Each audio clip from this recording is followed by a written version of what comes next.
All right, it gives me such great pleasure to introduce my dear friend, like family, Ashley C. Smith, who's a native of Lexington, Kentucky, a graduate of the University of Kentucky, and currently serving the Fayette Alliance, doing community organizing and outreach there. She was also a board member, or a steering committee member, as we call them, for the Kentucky Rural Urban Exchange for several years and helped us to organize across the state of Kentucky. And she's here today to share her Black Soil Initiative, which she founded with her partner, Trevor Claiborne. So give it up for Ashley Smith.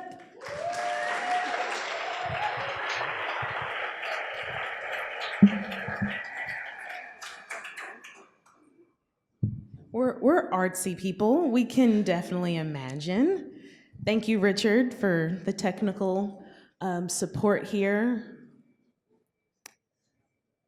I'll let everyone kind of get resettled from our amazing panel.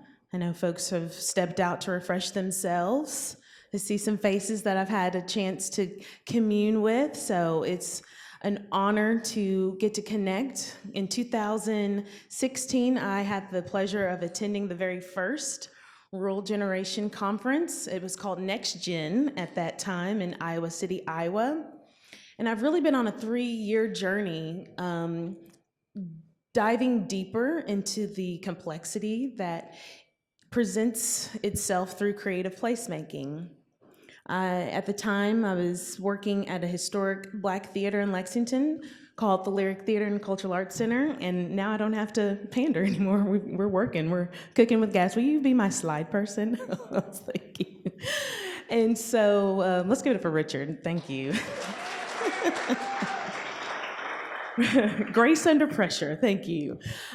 So fast forward 3 years after attending Next Gen, Rural Gen in Iowa City, we're standing on this stage talking about Black land, generational land, and when we step out of this space and we head to the buses, you'll get to hear 4 different narratives, accounts that weave in and out of the 4 axioms values that our panelists, we work together to create that represent our work.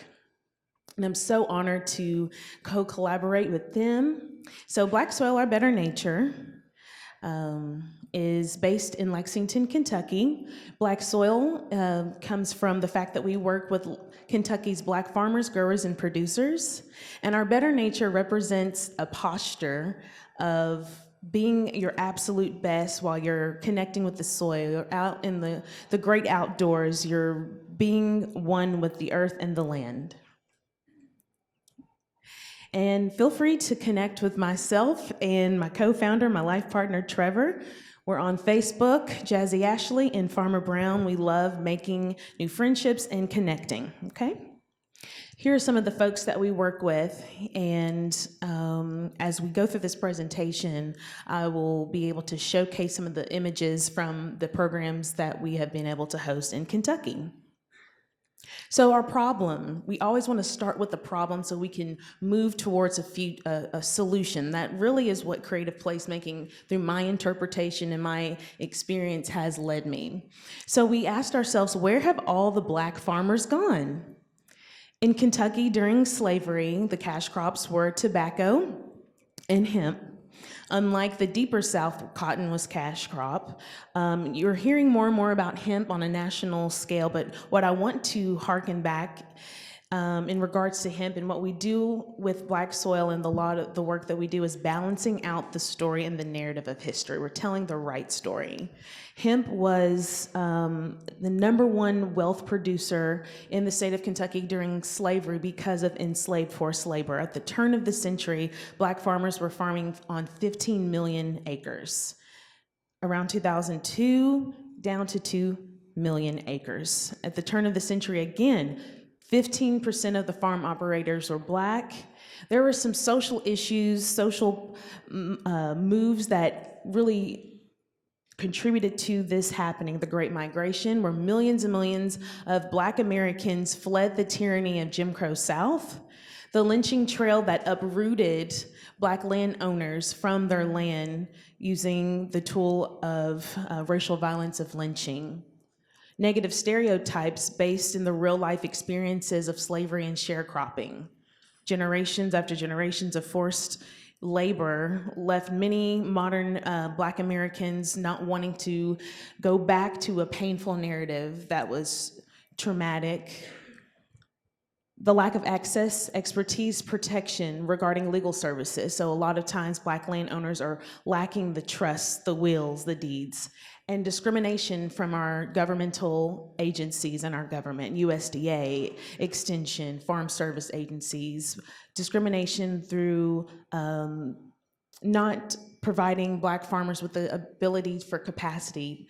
We heard just a few minutes ago about rural inequities in philanthropic funding. Well, a lot of times our Black agricultural producers are not able to access the needed amount of credit to be successful.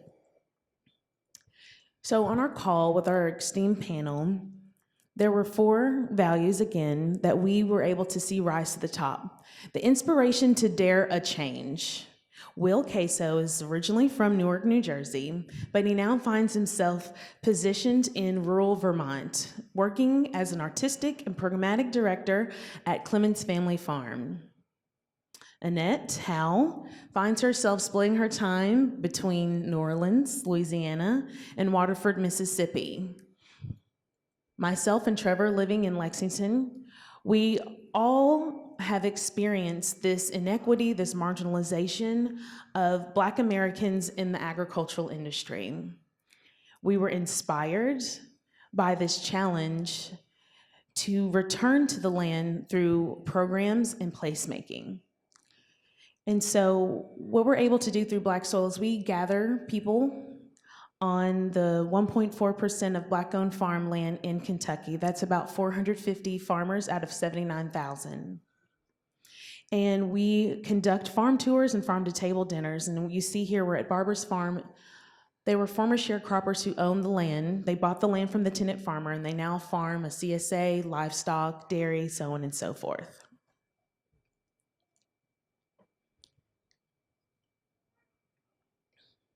Okay.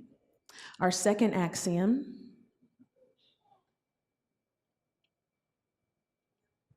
Food connects us. Art tells the story of these connections. We love this one. So as you heard, we conduct farm-to-table dinners within our farm tours. At Foxfire Ranch, Annette's mother and aunties get up at the crack of dawn and prepare farm-fresh meals for their guests. At Clemens Family Farm, they gather around art as well as food to tell the stories of the diaspora.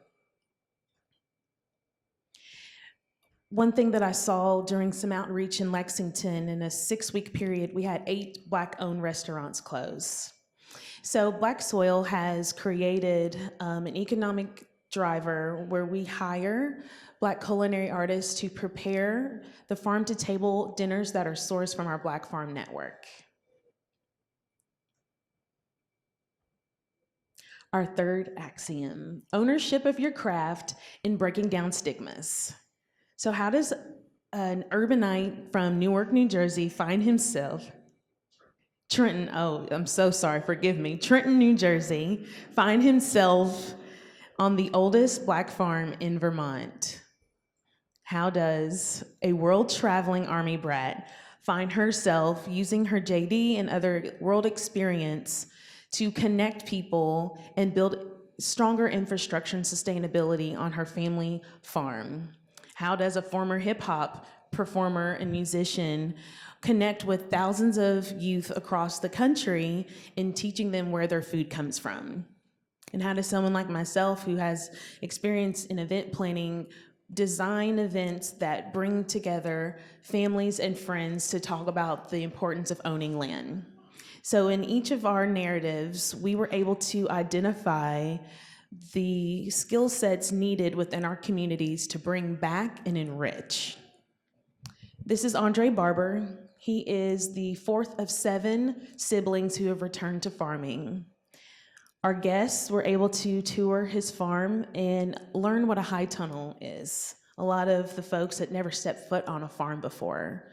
But because we created an atmosphere that was welcoming, inviting to questions, exploration, we were able to not only create a new consumer base for Andre, but we were able to open up a larger conversation with our attendees that helped them understand the importance of ownership of not only land, but their health and nutrition, and their dollars in reinvesting in their community.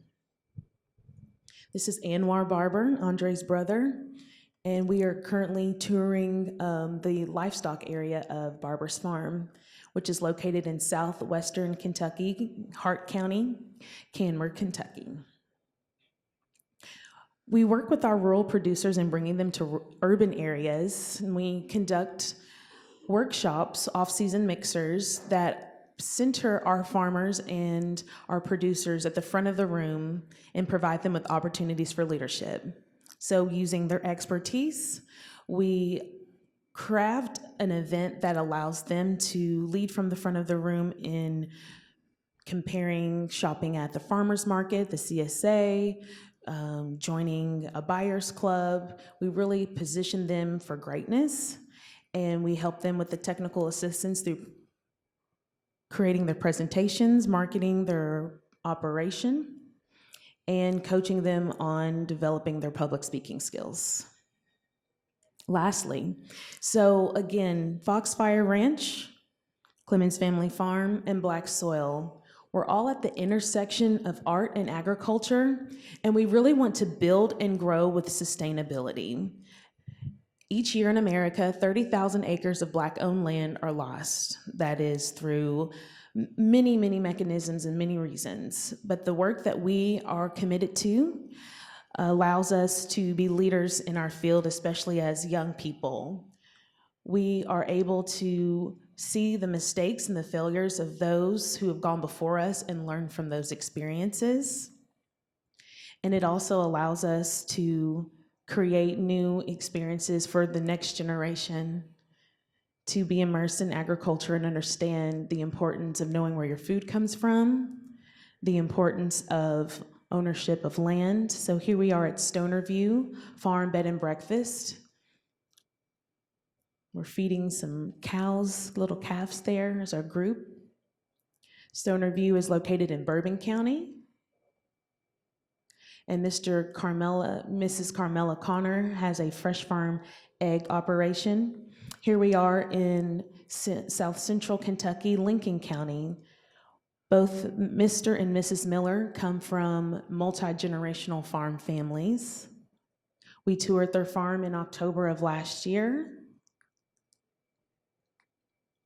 We ventured into Eastern Kentucky, and believe it or not, it was more difficult than we wanted to recruit Black attendees to attend an event in Eastern Kentucky. But we partnered with Mr. Wayne Riley of the Laurel County African American Heritage Center. He has an apiary, he raises rabbits, and he has converted an old Baptist church, actually the church that he grew up attending, into the county's African American Museum. We traveled to far western Kentucky, to Russellville in Logan County. We explored the overwhelming lynching incidents in Logan County, and you see the juxtaposition of the young white girl standing next to the noose as she's examining and learning this American history. There we planted a tree of unity on the land owned by the first Black U.S. Marshal in Kentucky, Mr. Walter Blackburn. This is Mrs. Miller. She's walking folks again through her high tunnel. The work of Black Soil, Foxfire Farm, Foxfire Ranch, and Clemens Family Farm work very, very hard to elevate and provide visibility for the marginalized Black farmers, growers, and producers in the United States. So as we continue flipping through our pictures and viewing these images, each one of us will lead our discussion, our conversation, by sharing our narratives of how these 4 values influence our work, how we find ourselves at intersections, how we find ourselves breaking out of the monolithic stereotypes that want to hold down Black farmers, growers, and producers. We share how we utilize creative placemaking without even knowing we're doing so. It's just a way of life. And we work with youth across the board in all three of our operations in building that sustainability for the next generation, teaching leadership skills. And we'd love to connect with you further. If you want to just leave this slide up, Richard. You can find us on Facebook. We'd love for you to like our page. We enjoy sharing content from across the United States on Black agriculture as a whole, and then we also zoom in on Kentucky. But we really just wanted to set this time up so you can enter into your buses ready and willing to sit at the feet and learn from folks who are doing this work in unique and determined ways. So we thank you very much for this opportunity to grace the stage, and we'll see you in the Delta. Thank you.